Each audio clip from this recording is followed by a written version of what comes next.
త్వరలోనే దానం నాగేందర్ కడియం శ్రీహరి రాజీనామా చేయబోతున్నట్టు తెలుస్తోంది. రాజీనామాకి అన్ని ఏర్పాట్లు చేసుకున్నారు దానం కడియం. దసరా తర్వాత నిర్ణయాన్ని ప్రకటించే అవకాశం కనబడుతోంది. రాజీనామా లేఖలను స్పీకర్కు అందించనున్నారు నేతలు. బీఆర్ఎస్ టికెట్పై గెలిచి కాంగ్రెస్ చేరినటువంటి ఇద్దరు ఎమ్మెల్యేలు కూడా కాంగ్రెస్ తరఫున ఎంపీగా పోటీ చేశారు దానం నాగేందర్. ఇటు కడియం కుమార్తె కావ్య కోసం ఎన్నికల ప్రచారం చేశారు కడియం. అయితే జూబ్లీహిల్స్ ఉప ఎన్నిక టికెట్ ఆశిస్తున్నారు దానం నాగేందర్. మరోవైపుగా టికెట్ ఇచ్చేందుకు సీఎం రేవంత్ రెడ్డి కూడా నిరాకరించినట్టు తెలుస్తోంది. సో ఇద్దరు కూడా మళ్ళీ తమ యొక్క విశ్వసనీయతను, ప్రజలు తమకున్నటువంటి ఆధారాన్ని, ప్రజలు తమకున్నటువంటి బలాన్ని నిరూపించుకునేందుకు సిద్ధమవుతున్నట్టు తెలుస్తోంది. ఇద్దరు కూడా రాజీనామా చేయాలనుకుంటున్నారు. ఇద్దరు కూడా ఎంపీ ఎన్నికల కంటే మునిపే, పార్లమెంట్ ఎన్నికల కంటే మునిపే కాంగ్రెస్ జాయిన్ అయ్యారు. ఒకరేమో డైరెక్ట్గా పోటీ చేస్తే ఇంకొకరేమో తన కుమార్తెని వరంగల్ బరిలో నిలిపి తను కూడా కాంగ్రెస్ తరఫున ప్రచారం చేశారు.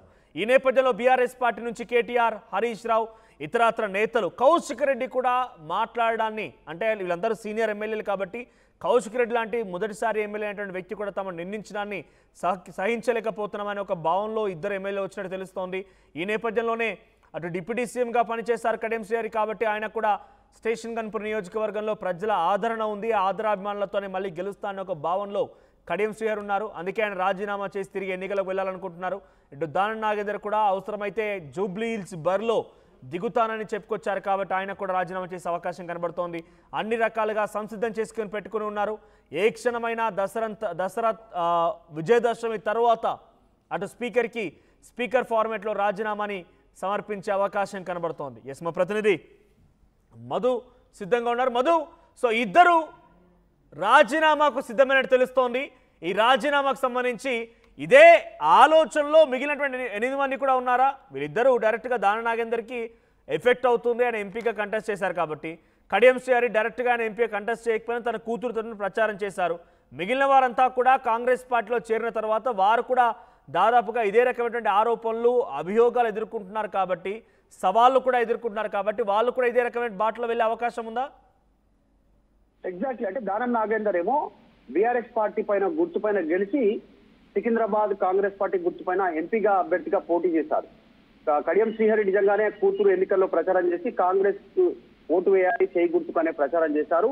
సో వీళ్ళిద్దరికి సంబంధించినటువంటి విషయంలో ఇప్పటివరకు మొత్తం 10 మంది ఎమ్మెల్యేలకు నోటీసులు ఇస్తే స్పీకర్ కార్యాలయం, సుప్రీంకోర్టు సూచించినట్టు వీళ్ళిద్దరు మాత్రమే, దానం నాగేందర్, కడియం శ్రీహరి ఇద్దరు మాత్రం ఇంతవరకు స్పీకర్ కార్యాలయానికి రిప్లై ఇవ్వలేకపోయారు. సమయం అడిగారు, మాకు ఇంకా సమయం కావాలనేటువంటిది.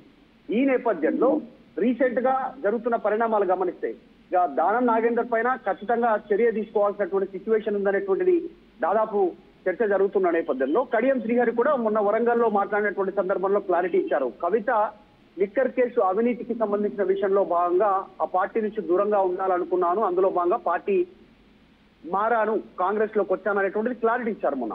వీళ్ళిద్దరూ రిప్లై ఇవ్వలేదు, రాజీనామాకు సిద్ధంగా ఉన్నట్టుగా తెలుస్తా ఉంది. దానం అండ్ కడియం ఇద్దరు కూడా మరి దసరా కంటే ముందుగానే రాజీనామా చేసి వెళ్లాలనే ఆలోచన చేస్తున్నట్టుగా ప్రచారం జరుగుతూ ఉంది. దానం నాగేందర్ అయితే ఇప్పటికీ కాంగ్రెస్ పార్టీ అధిష్టానం దృష్టికి తీసుకెళ్లే ప్రయత్నం చేశారు. నేను ఖైరతాబాద్ ఎమ్మెల్యేగా ఉన్నాను, దాన్ని రాజీనామా చేసి జూబ్లీహిల్స్ అభ్యర్థిగా పోటీ చేస్తాను, ఖైరతాబాద్ నుంచి పార్టీ ఎవరికి టికెట్ ఇచ్చినా వారిని పూర్తిగా బలపరుస్తాను, వారి విజయం కోసం కృషి చేస్తాను అనేటువంటి ఒక అంశాన్ని అధిష్టానం దృష్టికి తీసుకుపోయారు. ఈ అంశంలో ఇమీడియట్ గా జూబ్లీహిల్స్ టికెట్ ఇవ్వడానికి రేవంత్ రెడ్డి సుముఖంగా ఉన్నట్టుగా కనిపించట్లేదు. ఇంకా చర్చలు జరుగుతూ ఉన్నాయి, ఎవరు పేరు తెరపైకి తీసుకోవాలి, ఎవరైతే. ఒక్కసారి కడియం శ్రీహరి కూడా గతంలో ఒక మీటింగ్ లో ఇదే నా చివరి ఎన్నికని మాట్లాడుకొచ్చారు. ఆయన ఏం మాట్లాడారో చూద్దాం ఒకసారి. నేను అనేక సార్లు చెప్పాను, నేను మళ్ళీ పోటీ చేసేది లేదు, ఇది నా చివరి ఎన్నికలని ఆనాడే చెప్పాను, ఎన్నికలప్పుడే చెప్పాను, మళ్ళీ ఇప్పుడు చెప్తున్నాను, ఇది నా చివరి ఎన్నికలు. నేను అనేక సార్లు చెప్పాను, నేను మళ్ళీ పోటీ చేసేది లేదు, ఇది నా చివరి ఎన్నికలని ఆనాడే చెప్పాను, ఎన్నికలప్పుడే చెప్పాను, మళ్ళీ ఇప్పుడు చెప్తున్నాను. రైట్, గత ఎన్నికల సమయంలోనే నా చివరి ఎన్నిక అని నేను చెప్పుకొచ్చాను, మళ్ళీ చెప్తున్నాను అంటున్నాను. మరి ఇప్పుడు రాజీనామా చేస్తే ఆయన స్థానంలో ఎవరైనా కొత్త వారికి అవకాశం ఇస్తారా, మళ్ళీ ఆయన పోటీ చేస్తారా, ఎలా ఉండబోతుంది మధు?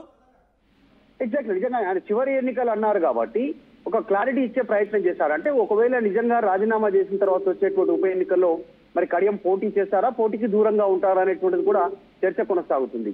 మరి ఎమ్మెల్సీగా పార్టీ ఒకవేళ అవకాశం ఇచ్చే పరిస్థితులు ఉన్నాయా ఇప్పుడున్న సిచ్యువేషన్ లో, మరి ఎలాంటి పరిస్థితులు కాంగ్రెస్ పార్టీలో ఉంటాయనేటువంటి కూడా చర్చ ఉంది గత కొంతకాలంగా. ఎందుకంటే కాంగ్రెస్ పార్టీలో ఒక లైన్ తీసుకున్నారు. మీనాక్షి నటరాజన్ వచ్చిన తర్వాత ఫస్ట్ కాంగ్రెస్ మొదటి నుంచి కాంగ్రెస్ లో ఉన్నటువంటి వారికి ప్రయారిటీ, తర్వాత రీసెంట్ గా ఎన్నికల్లో గెలిచినటువంటి వారికి ప్రయారిటీ అనేటువంటి చెప్పే ప్రయత్నం చేశారు. పార్టీ బలోపేతం కోసం కావచ్చు, కొన్ని క్యాస్ట్ ఈక్వేషన్ల పరంగా అన్ని రకాలుగా కూడా.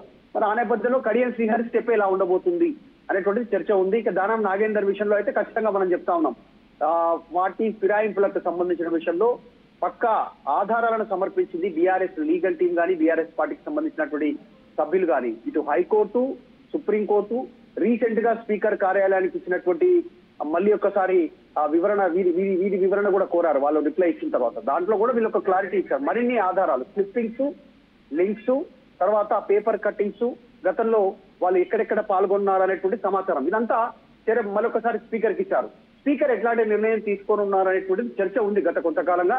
కానీ దసరా కంటే ముందుగానే రాజీనామా చేయాలనే ఆలోచనలో ఇద్దరు ఎమ్మెల్యేలు ఉన్నట్టుగా ప్రచారం జరుగుతా ఉంది. ఈ అంశానికి సంబంధించి ఒకవేళ నిజంగా ఆ సిచ్యువేషన్ ఉంటే జూబ్లీహిల్స్ ఉప ఎన్నికతో పాటు ఈ మూడు కూడా మొత్తం ఈ ఖైరతాబాదు, స్టేషన్ గన్పూర్, జూబ్లీహిల్స్ 3 ఎన్నికలు ఒకేసారి జరిగేటువంటి సిచ్యువేషన్ ఉంది.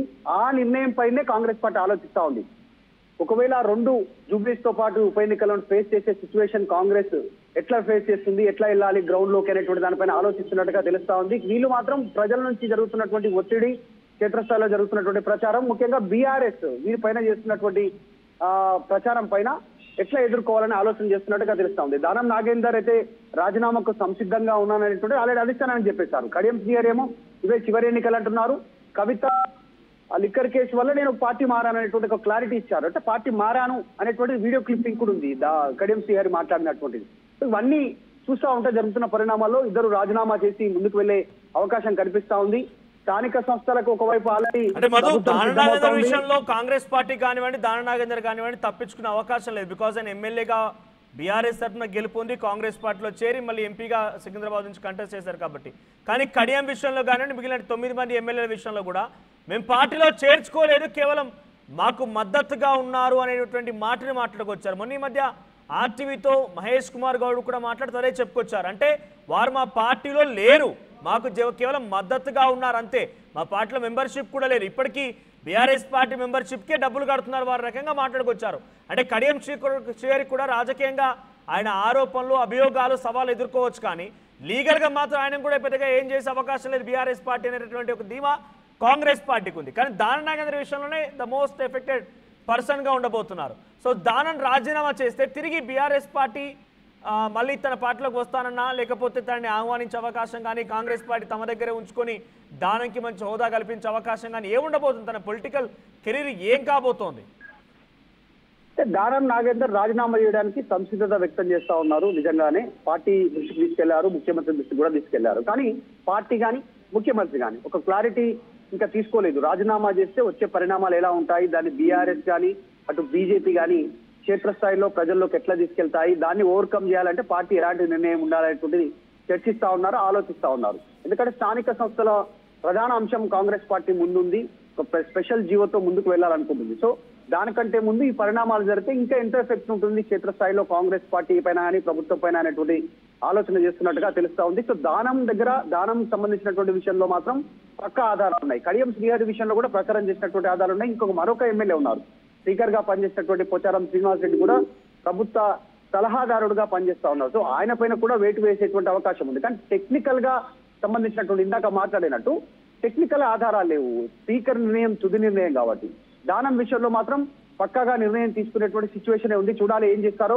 ఈ దసరా లోపు రాజీనామా చేసి ప్రజల్లోకి ఒక రాజీనామా చేశాము, మేము పార్టీలో జాయిన్ అయ్యామనేటువంటి చెప్పే ప్రయత్నం కాంగ్రెస్ పార్టీ చేయబోతా ఉందా? జూబ్లీహిల్స్ తో పాటు ఖైరతాబాద్, స్టేషన్ గన్పూర్ ఉప ఎన్నికలు రానున్నాయా అనేటువంటిది చర్చ. ఎందుకంటే జూబ్లీహిల్స్ ఉప ఎన్నిక నోటిఫికేషన్ వస్తే అక్టోబర్ మొదటి వారంలో నోటిఫికేషన్ వస్తుంది అంటున్నారు.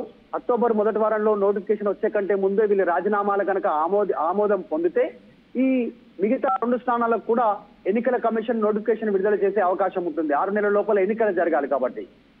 లేదు, జూబ్లీహిల్స్ ఉప ఎన్నిక నోటిఫికేషన్ వచ్చిన తర్వాత వీళ్ళు రాజీనామా చేస్తారనేటువంటి ప్రచారం మరొక రెండవ ప్రచారం కూడా ఉంది.